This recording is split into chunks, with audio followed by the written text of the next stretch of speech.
Hey, what's up? Today I want to talk about loneliness. I know many times we feel lonely even when we're in relationships or when we're surrounded by loved ones and all that kind of stuff. So I want to break down what loneliness really is, how to cope with it, and 4 ways to really move yourself out of that state of loneliness.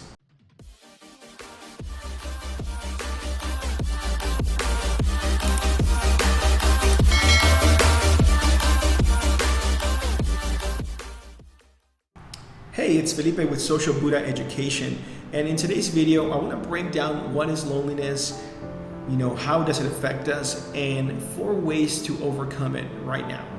So a recent study by YouGov revealed that more men than women tend to lead a more solitary life. They have less friends that they would call close friends or best friends. From my standpoint, from talking to a lot of people in regards to their social lives, in regards to dating and different things like that, it stems from a couple of different things. The first one is that, we don't really open up as much as women, but in general, I think people in general, not just men, are, they find it more difficult to open up. I think social media has to do with this. In other words, most people are putting their best foot forward. We don't want to put anything that would make us look bad. And that cripples us because we are seeing, again, the best aspects of people. We tend to think that there's something wrong with us, and in real life we tend to open up less and less because we see that people have it more together on social media and different things like that. So not only does it affect our happiness levels, as you probably have heard from other studies, but it also affects how much we connect with other people. And so that's the first aspect of loneliness that I believe affects us, that we don't actually connect with people because we don't open up. In this regard, men tend to be affected more because for us, if we go out and grab a beer or something like that, it doesn't tend to lead to a heart-to-heart conversation with our friends or with other people. We tend to just have a surface level. There might be a little more competition than women and that sort of thing, and comparing ourselves to others.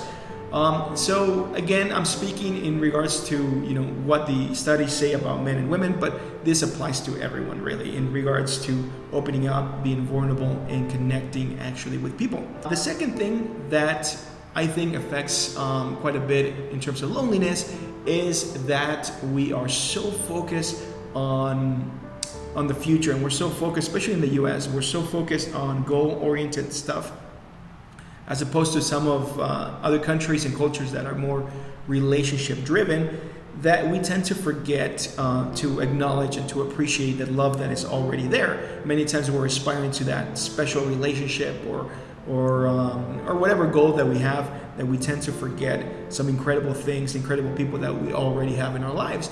And we're so focused on those goals that we tend to just connect through social media as well to be more efficient, if you will. But we miss the point of actually appreciating, connecting with those that are already there in our life.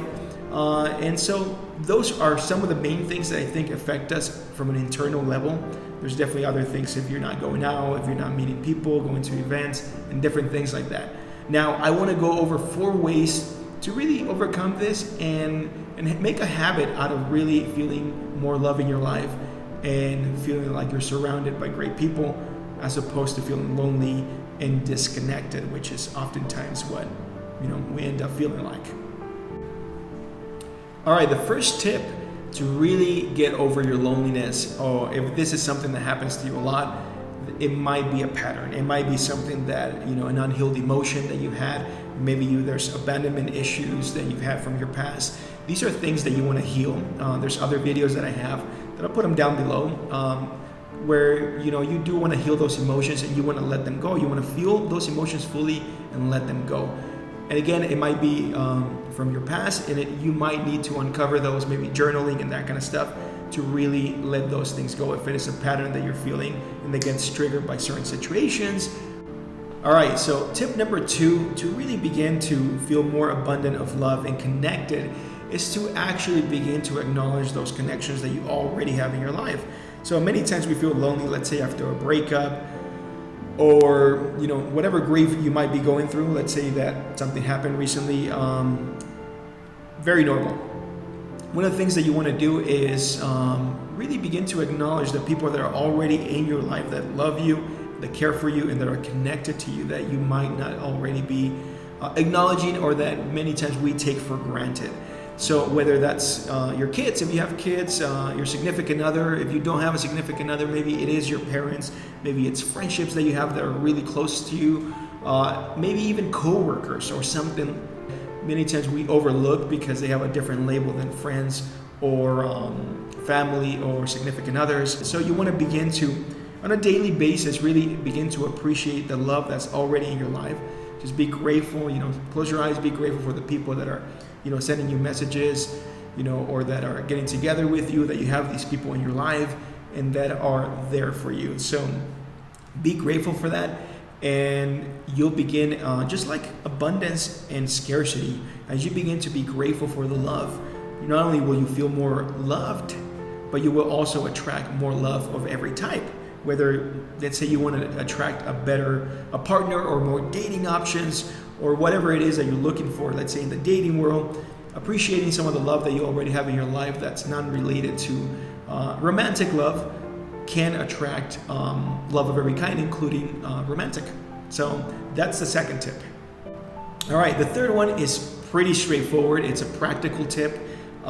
Simply begin to limit your social media and electronic exposure and begin connecting in real life. Pretty straightforward. Everyone has probably heard about it. Do you actually practice it? If you do, great. If you don't, it's something to practice. It gets you out of your head. It gets you, more in the moment and connecting with people. So, let go of so many hours on Netflix by yourself, or, social media and all this kind of stuff, and begin connecting with people in real life, or whether that's, having a call over the phone with them. If they're not, close to you, you can't meet with them. Another way that you can do it is, maybe go to meetup groups, or, go to, social events, charity events, to meet new people. If you're, if you want to build a social life and you don't have one already, connecting that way, for guys, for example, a great way to do it is, and for anyone, maybe join, some kind of a group on, specific sport that you're into, and begin to build relationships through that. And I would say definitely, again, connect in person rather than, being always distracted by your phone or electronics or that kind of stuff. All right, the fourth tip is one of the most important ones and one of the most difficult ones oftentimes for people, not just guys, but especially for guys. But I think for people in general, it can be quite difficult, and that is opening up. Many times we have a lot of friends. I've certainly been in that situation where I've thrown a lot of parties, you have a lot of friends all over, and sometimes you still feel lonely. You have your family there, you have, maybe even a significant other, and you still feel lonely. Many times it has to do with actually being connected to them at a deeper level. How do you do that? Be more open and vulnerable. So open up in regards to your ups and to your downs. Many times we don't open up about being, in a low point because we have a fear of being judged, or having that information used against us, and all these different things that are not really true. Most of the time, the person next to you or in front of you is already maybe going through the same specific situation that you're going through, or can relate to that. And so it's really an opportunity to connect at a deeper level. So I would say that is the final tip, one of the most important ones, especially if you are a very social person and you're thinking, like, what is going on? I thought, I have all these friendships, or I have this significant other, or my family's here. Why am I still feeling lonely? Open up, be vulnerable, and you'll be amazed at how well you can connect with others, and how much more connected they will feel to you as well. If you like this video, give it a thumbs up. Subscribe to my channel if you haven't done so already. Hit the bell button, and share it if you know of anyone that can use these tips. Whether someone's a little more closed up and can use, some inspiration in terms of just being vulnerable and being brave enough to open up and be themselves, authentic selves, and connect with others. So that's it. We'll see you in the next video.